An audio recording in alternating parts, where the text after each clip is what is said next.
Hard Rock Lunch Box.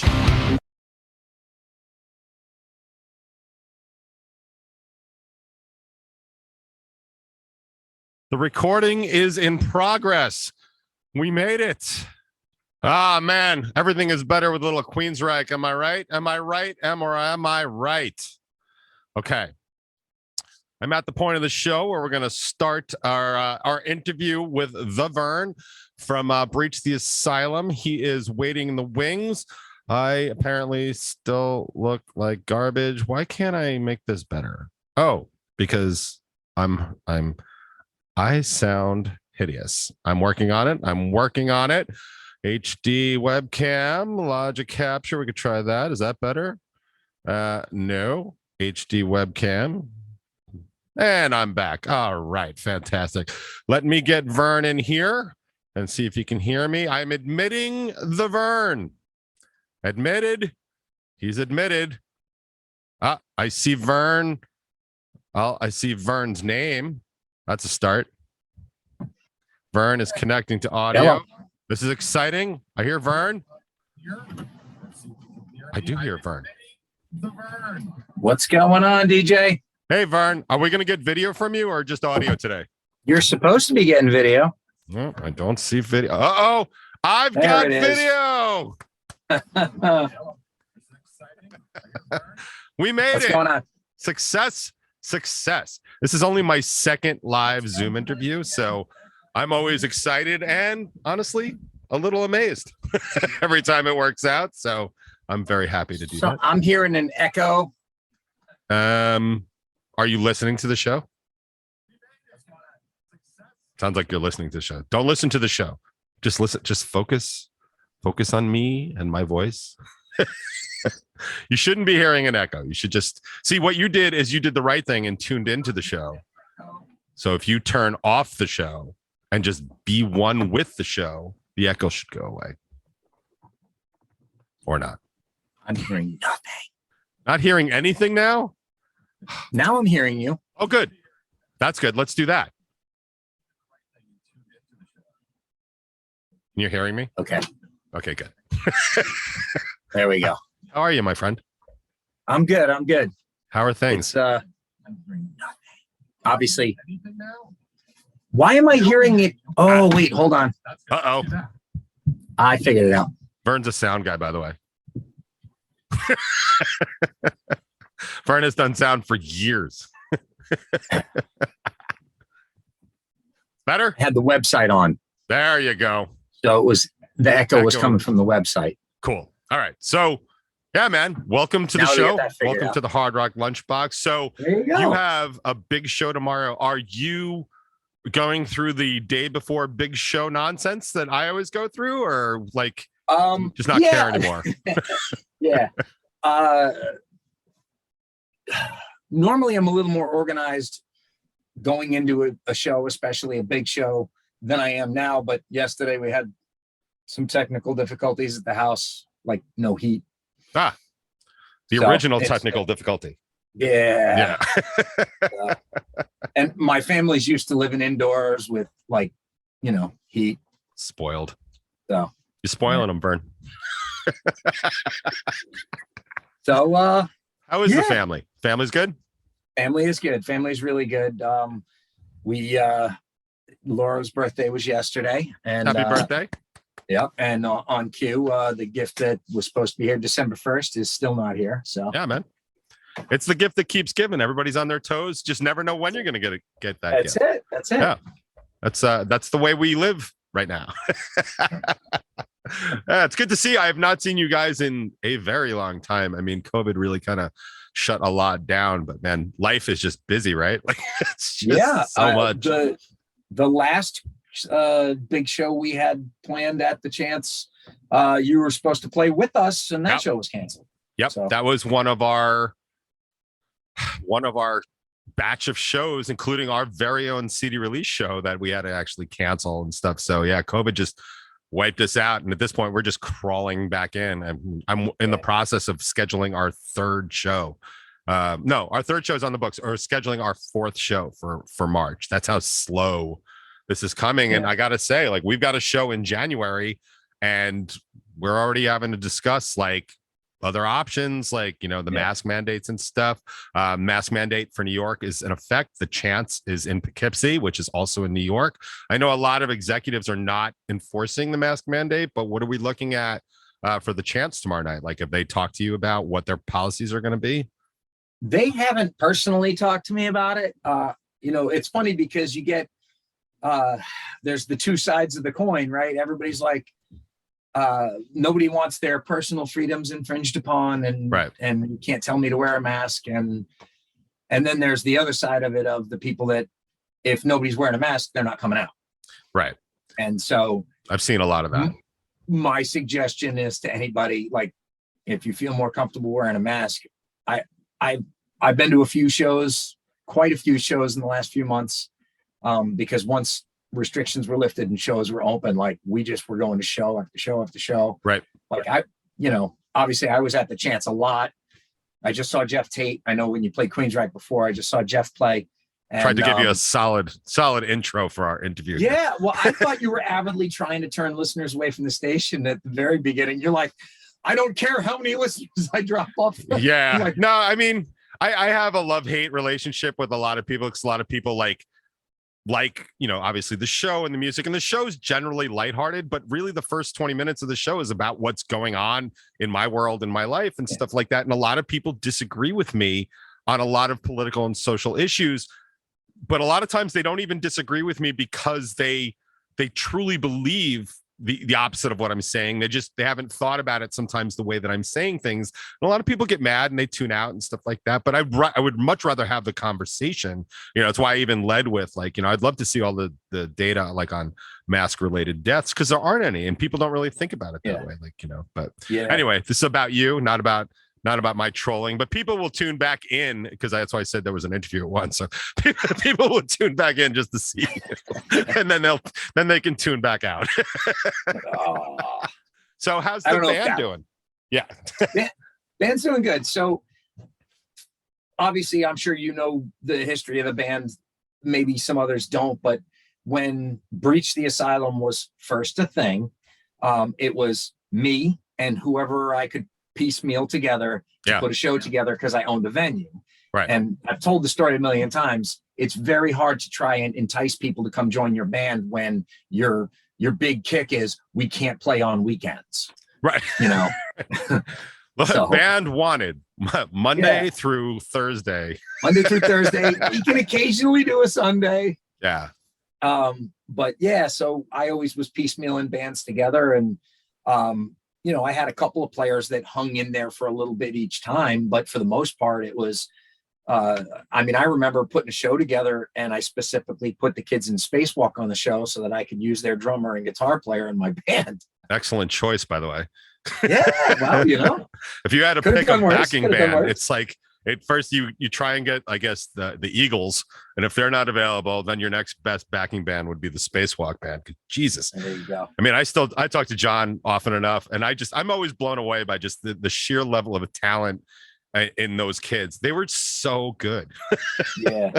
Well, you know, one of the things, the thing I missed most about having the place was the interaction with the kids, because, like, when I was younger and I was first playing, like, we had to rent the Firehouse, and we had to rent out, like, places. Like, there was no club to play at.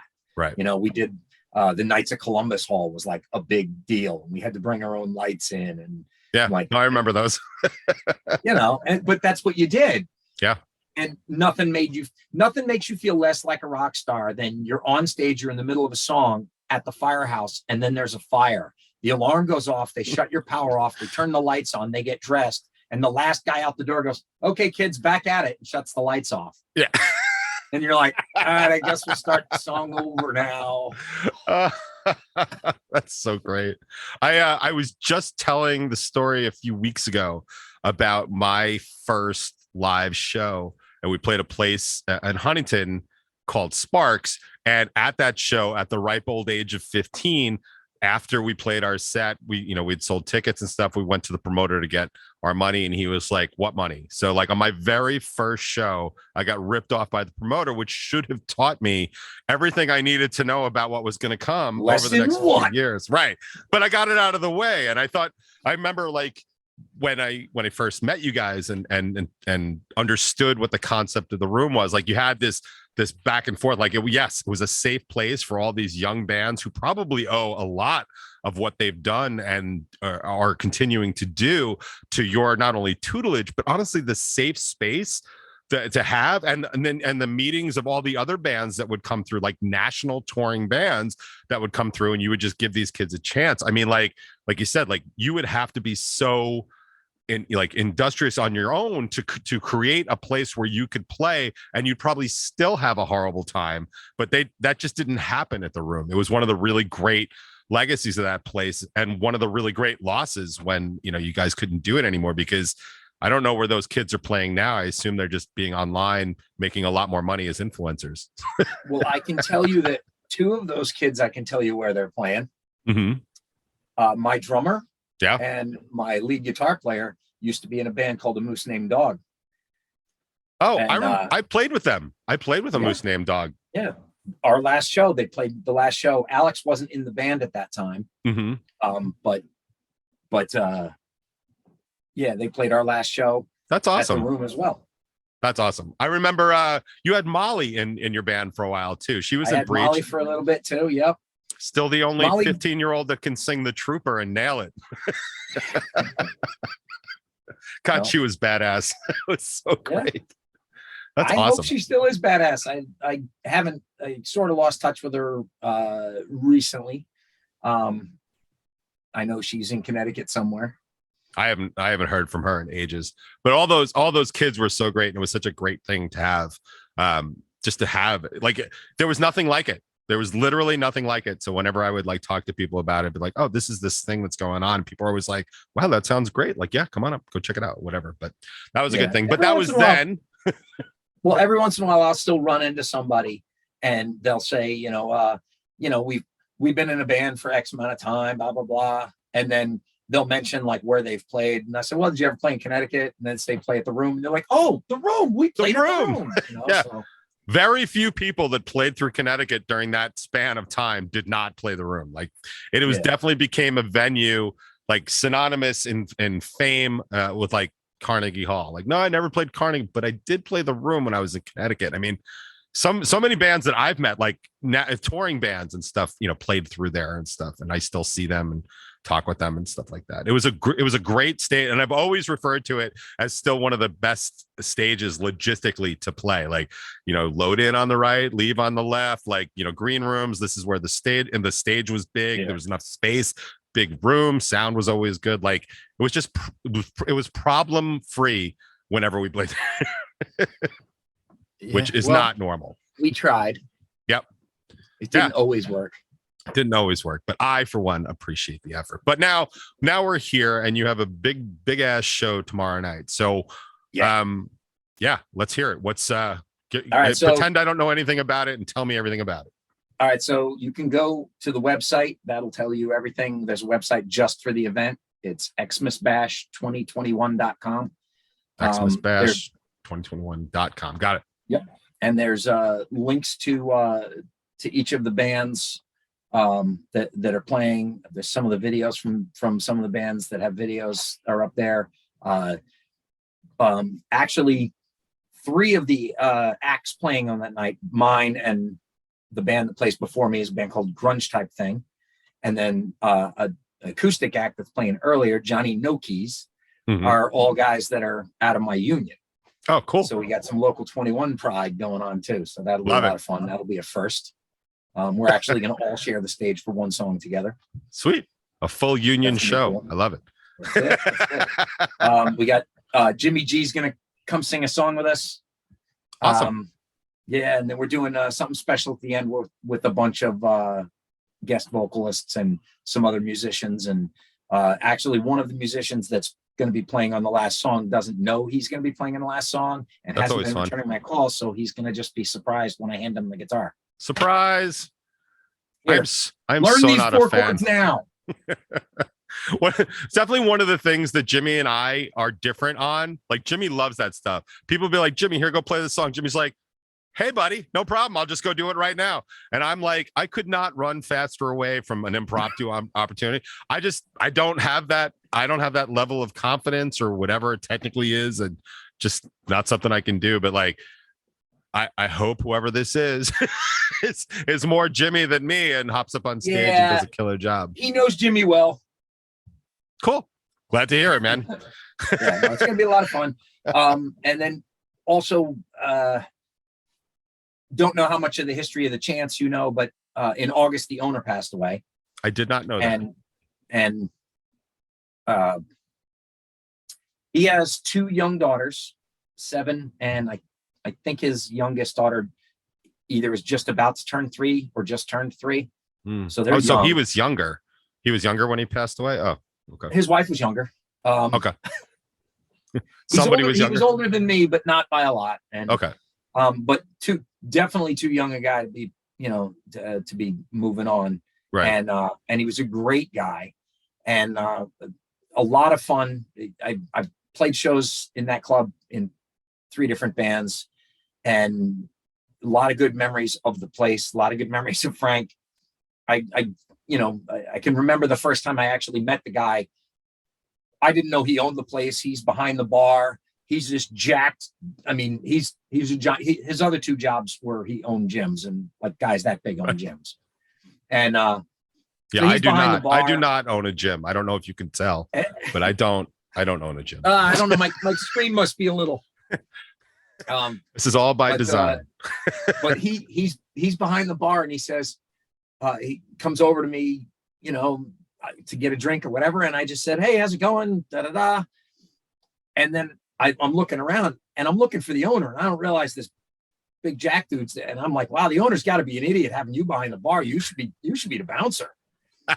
And he goes, oh, making I'm friends. the idiot. Hi, Mr. Idiot. I'm Vern. What? He's like, I'm the owner. And I'm like, oh, I was trying to book a gig. He goes, yeah, I guess you just struck out, didn't you? And then he walked away. And I was like, oh. And then about 20 minutes later, he comes back. He walks over and he points at me like half angry and goes, follow me to my office. And points up the stairs. Now you're in and trouble. I'm like, the guy's ginormous. If I go up there, I'm never coming back. Right. I'm not going anywhere with you. But I went up, and then I got up there, and he's sitting behind the desk with his arms crossed like this when I got up to the office. And he goes, all right, when are you looking to book? And I was like, oh, you're going to book me? He's like, yeah. And then we started talking. He was cool. And like, that's awesome. And with all the COVID stuff going on, they were closed for the longest time. Yeah. And everybody was like, well, now what's going to happen?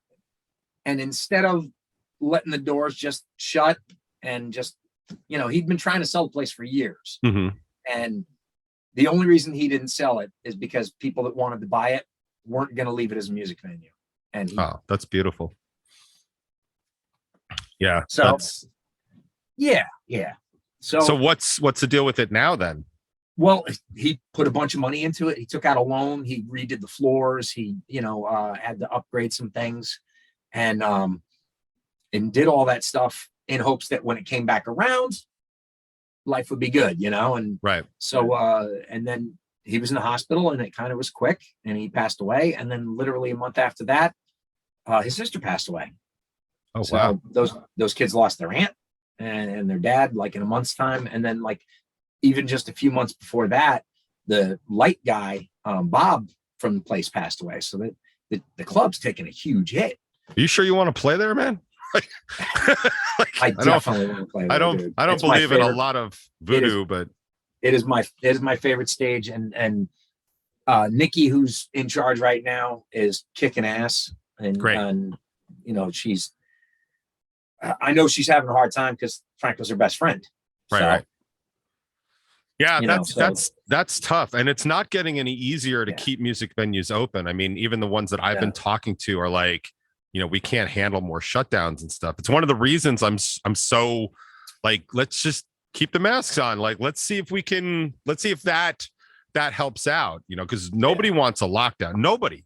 I mean, I don't know who in their right mind would actually want like an actual lockdown to happen and not be able to do things. So like I've always been about like whatever we can do to like keep this really, and everyone's always like, you know, my rights, my freedoms. Like, I just want to keep things moving forward. Like, let's just, because I mean, musically, I mean, as you know, I mean, my band was sidelined for 18 months. I mean, like, oh, and we're not special at all. Like most bands were just, hey, you're not doing that thing you do anymore.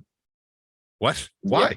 So, you know, it's super important to keep these places open. Yeah. I'm in the same boat. No, we all are. We didn't have practice for a while. And like, and then even when we were like, all right, we're just going to practice. Yep. And we don't have any shows booked, but at least we'll be able to practice. And then, well, we can't practice for 2 weeks because somebody's got a positive test. Right. Or, you know, somebody in my kid's school got it. So it's like, okay, if Jimmy's possibly has it, then I possibly have it. Right. So we can't have practice. And then, so that happens. And then the drummer, somebody in his house had it. And then as soon as so we had a stretch for 3 months where we didn't have practice. Yeah. Once. That's rough. It was like, and that was rough. And, you know, when music has always been the center point of my life anyway, with Breach the Asylum, it's the first time it's my project. Yeah. And it rolls into, to everybody else's involvement, whereas other bands, like, not that I wasn't part of the songwriting or the process, but this is yours. It didn't start with me. Yeah, it's different. It's different when it's and it is different. It is different. And you know, now we've got so many other things going on, and even we just, you know, put out a 7-song CD, and the other songs that are not on Spotify were supposed to be on Spotify 3 weeks ago, and for whatever reason they still haven't posted. I have no idea why. Spotify. So good. But well, hey, I mean, where else can you make 1 cent for 1,000 plays? You know, I mean, where else can you make that kind of cash? I don't know. Sweatshops, maybe. I don't I don't know. No, but we have other stuff going on. We're going to be recording some material. Good. The plan was to not play any more shows after this one, for a little bit, unless we get offered something really good. Right. You know, and really good also mean no pressure, because like this gig, it's a pressure gig because it's a hometown gig, so you got to do well, and you got to work your ass off to draw people. And like, I've got a couple acts on there that are maybe traveling from a little further out of town, so you got to make sure that the acts that are local are doing what they're supposed to do, because you know, last thing you want, Craving Strangers playing at the end of the show. And the reason why they're playing at the end, it's not an ego thing. It's truthfully, it's my Christmas show. I wanted a band to play after me, because every time we do either a birthday show or a Christmas show or some kind of thing like that, I never get to say thank you to anybody. I never get to walk around. I never get to have a drink with anybody. I never get to do anything, because I'm packing my shit up to go home. Yeah. No, I remember Craving at one of their CD release parties had the band escapes me, but they had somebody play after them. Yeah. And Jimmy had actually asked me, he's like, you think that's kind of a dick move? And he said almost exactly what you're saying. Like, you know, I want to be able to like kind of hang after the show. I mean, we've closed hundreds of shows at this point, and it's like, good night everybody, and literally like, good night everybody. Like everyone's bouncing out. Very few people kind of stick around. So I'm a big believer in that, as long as logistically you have a band that can and wants to do that and understands that, because it's always such a weird thing. Like, I know the show that we have coming up in January, the promoter, he's like, I realize you're the headliner, but you might not want to close. And I'm like, we're going to close. Like, we're going to do that because it's the right thing to do in the situation. But like, it was nice to even be asked. So, I mean, what you're offering up, yeah, man, do it. Like, play your show, and then like have a really great band on stage while you're talking to everybody. And, you know, you sing, dude. Like, there's only so much exciting stuff you can do before your performance. Otherwise you blow your voice out. Like, I know all the words to all the songs to the bands that played before me too, but I got to sit on the side of the stage like a potato because I've got to sing for 45 minutes. I can't be like, woo, and then go up there and sing. You know, you just can't. And I know you, and you are way more excitable than me. So you definitely, you know, you can't be going full on fangirling before your set. So it totally makes sense. And it'll be like, Craving knows how to bring that home anyway. And with Craving Strange is a perfect example, because I know probably every song they're going to play, I know most of the words to, or at least think I know most of the words to. Right. And all you got to do is be close. I won't be able to help myself but to sing along. Exactly. I won't have a microphone, so I'll be. Maybe you will. So, yeah, It's your show. You can have a microphone. Yeah, I mean, just go on stage maybe, and take Frank's. I've done it hundreds of times. No problem. He likes it. Take Monty's. Yep. All right. Well, I'm just going to check in the chat really, really quick because they get very mad when I ignore them. Are there any questions in the chat? No, everybody says they can't wait to see. This is going to be a great show. Can I just say one thing for anybody who's on the fence? If they're on the fence about coming out to the show, any of the money we make that night, we're giving to Frank's Girls. So, okay, everybody heard that? A raffle. Okay. We're doing a raffle. We got a guitar given to us from Sweetwater. Right. Awesome.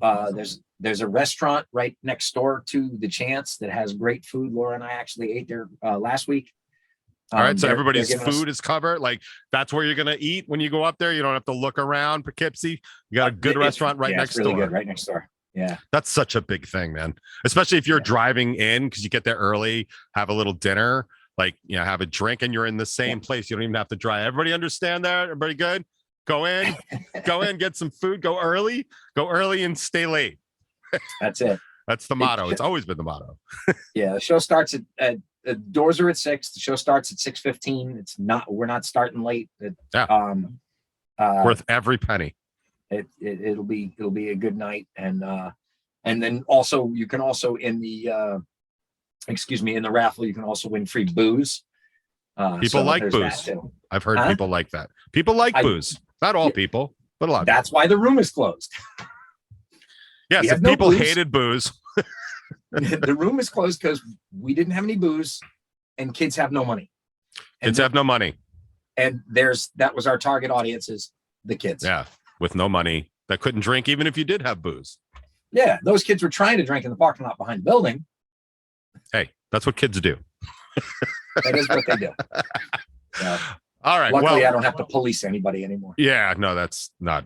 Even I felt myself policing people like lots of times when I was up there, just de facto deputy mayor or whatever assistant deputy position that I would just give to myself when I wasn't playing Angry Birds with your kid. So there's a club in Connecticut called 10 Selden. Okay. 10 Selden is a lot like what the room was. Oh, it's the cool. Same, similar kind of setup. It's a teen center without being a teen center.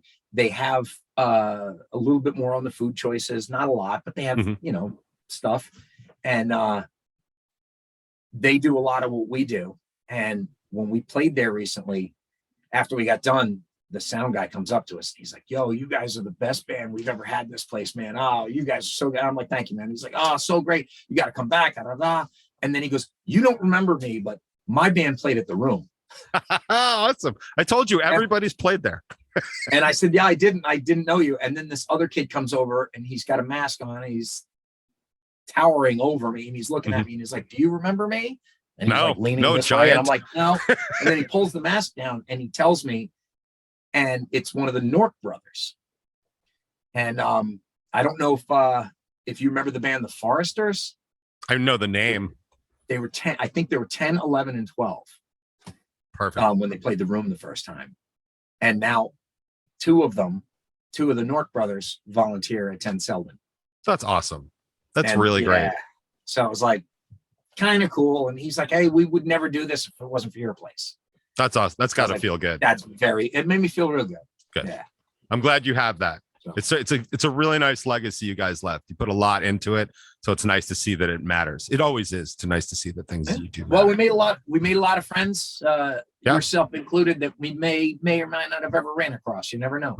Yeah, it was a great time. It was a great place, and I've said it for years, and will continue to say it, I'm sure. But for now, I am at the end of this interview because it's going to wrap. There's the poster. Everybody can check that out. I hope you have a great show. I have a positive COVID situation, so I will be not venturing out for a little while, and we'll just kind of see how that goes. But I wish you all the best for the show tomorrow night. You guys, of course, and Craving, like we've played with you guys, like I hope it's a great show. I hope everybody's going. Go get some food. Go buy some raffles. It's a great cause. It'll be a great show. And as always, thank you for being a part of the Hard Rock Lunchbox and for donating some of your time today to help us out. And like I said, I hope it's a huge success for you, man. I really, really do. All right. All right. Thanks, brother. I will talk to you soon. You have a good one. Peace. Later.